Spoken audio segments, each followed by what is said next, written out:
Okay, your first serious fault was moving off right at the start of the test with the handbrake on.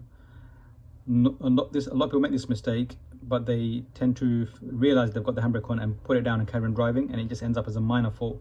But here you didn't know why the car was beeping, and then you looked at me for assistance, and then I had to tell you. So if the examiner has to tell you something, usually it's a serious fault.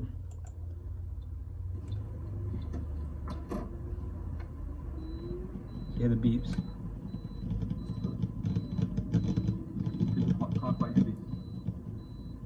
The car feels a lot heavier.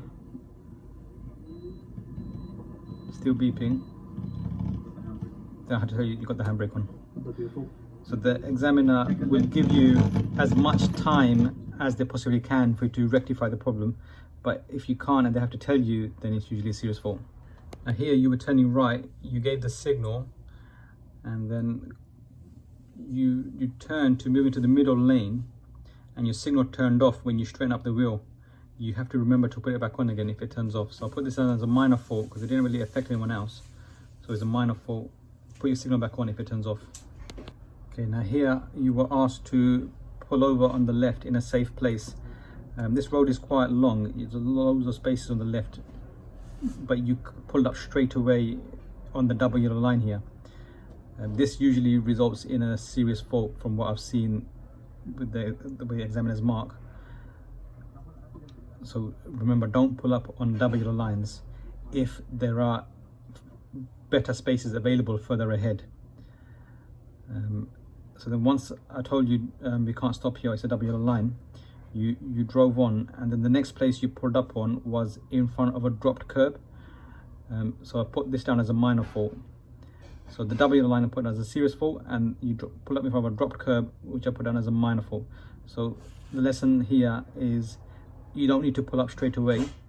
You could have pulled up here near the curb here, but you pulled up in front of the driveway. So lesson here is you don't have to pull up straight away. Keep driving until you find a suitable place, a safe place. Now here I've asked you to drive on. Pull up on the right just before the white colour car. So I've said just pull up on the right just before that white colour car.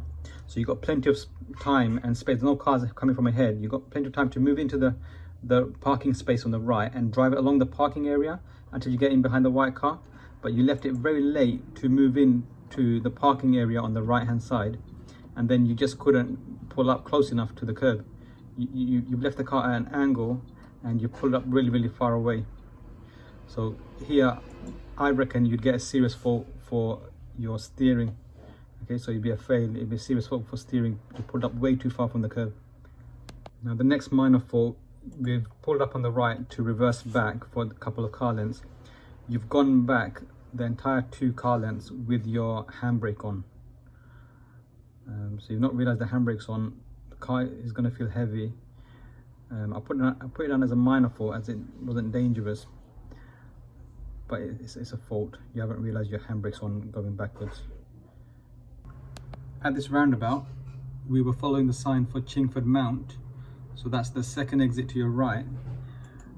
When you went into the roundabout, you missed the second exit and you were gonna take the exit that we came out from.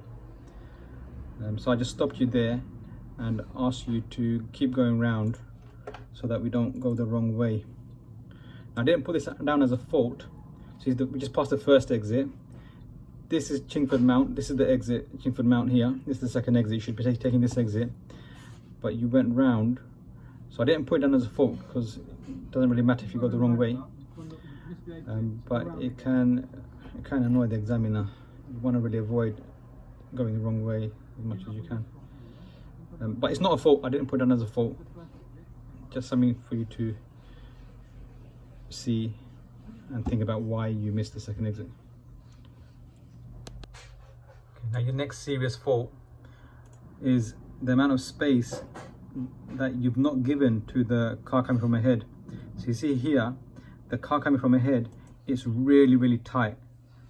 So the space that you've left them is really tight. They're coming really fast. We can't stop them from coming. Now to keep it safe, what you need to do is check your left mirror, use a bit of the space on your left, even if that means going into the cycle lane for a little bit. You can go in the cycle lane because it's got a broken line. Check your left mirror, make sure there's no cyclists using the lane. Then just use it for a little bit while these two cars pass you, so that it's safe. Their wing mirror got very, very close to our wing mirror, and both drivers gave us a weird look as if to say, why are we moving more to our left, giving them more space.